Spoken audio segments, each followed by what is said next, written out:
সুস্থ হতে গিয়ে মেধাবী ছাত্রীকে নিয়ে যা করলো ডাক্তাররা।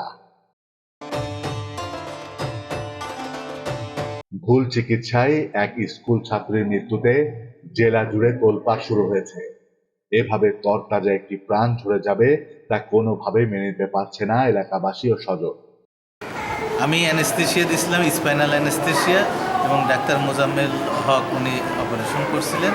আর অ্যাসিস্ট হিসাবে ডাক্তার যে ডিউটিতে ছিলেন উনি অ্যাসিস্ট করছেন, এবং উপরেও ডাক্তার ডিউটিতে ছিলেন, তারা রিসিভ করছেন, সিস্টাররা ছিলেন।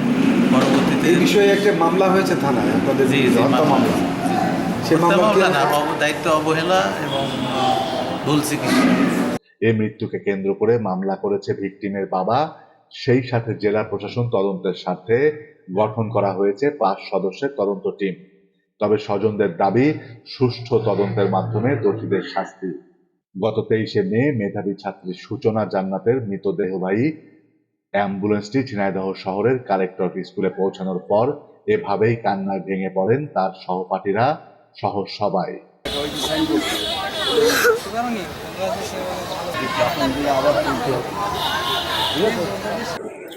একটা মানববন্ধন করে মেয়েরা, এবং একটা দাবি থাকে যে ভুল চিকিৎসার কারণে নাকি এটা হয়েছে। তারই প্রেক্ষিতে জেলা প্রশাসক মহোদয় আমাদের 5 সদস্য একটি কমিটি গঠন করে দিয়েছেন। এই কমিটিতে 3 জন ডাক্তার আছেন এবং আমাদের একজন ম্যাজিস্ট্রেট আছে, এবং আমি এটার আহ্বায়ক হিসাবে এই কমিটিতে আছি। তো আমরা সেইটার বিষয়ে আজকে এখানে এসেছিলাম যে কোনো চিকিৎসার কোনো ত্রুটি ছিল কিনা, কোনো অবহেলা ছিল কিনা, হসপিটাল ইসলামী হসপিটাল কর্তৃপক্ষের এই বিষয়ে কোনো দায় আছে। কোনোভাবেই তারা মেনে নিতে পারছে না যে এত তাড়াতাড়ি তাকে ভুল চিকিৎসায় চিরদিনের জন্য চলে যেতে হবে। পরে তার জানাজা হয় শহরের উজির আলী স্কুল মাঠে। 29শে মে 5 সদস্যের তদন্ত কমিটি ঝিনাইদহ শহরের ইসলামী ব্যাংক কমিউনিটি হাসপাতালে অভিযান পরিচালনা করে।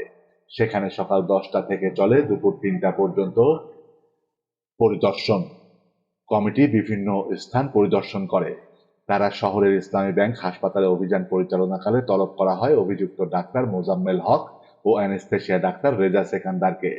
ঘটনা শেষে একটি পূর্ণাঙ্গ প্রতিবেদন প্রকাশ করা হবে বলেও জানান তদন্ত কমিটি প্রধান। উল্লেখ্য, গত 26শে এপ্রিল অ্যাপেন্ডিক্সের ব্যথা নিয়ে সূচনাকে ভর্তি করা হয় ঝিনাইদহের ইসলামী ব্যাংক কমিউনিটি হাসপাতালে। সেখানকার ডাক্তার মোজাম্মেল হক সূচনাকে ওই দিনই অপারেশন করেন এবং এই অপারেশনে অ্যানেস্থেশিয়া দেন ডাক্তার রেজা সেকান্দার। ভুক্তভোগী পরিবারের দাবি, অপারেশন শেষে আর জ্ঞান না ফিরলে তাকে পরদিন 27শে এপ্রিল ঢাকার ইবনে সিনা হাসপাতালে রেফার করেন ডাক্তাররা। সেখানে 7 দিন চিকিৎসা দেওয়ার পর জ্ঞান না ফিরলে তাকে আইসিইউতে রাখা হয় পরের 3 দিন। তারপরও তার অবস্থার কোনো উন্নতি না হলে রাজধানীর নিউরো সায়েন্স ইনস্টিটিউট অব হাসপাতালে চিকিৎসা দেওয়া হয়। তারপর সূচনার আর জ্ঞান ফেরেনি। এরপর গত 23শে মে পরিবার তার লাশ নিয়ে বাড়ি ফেরে।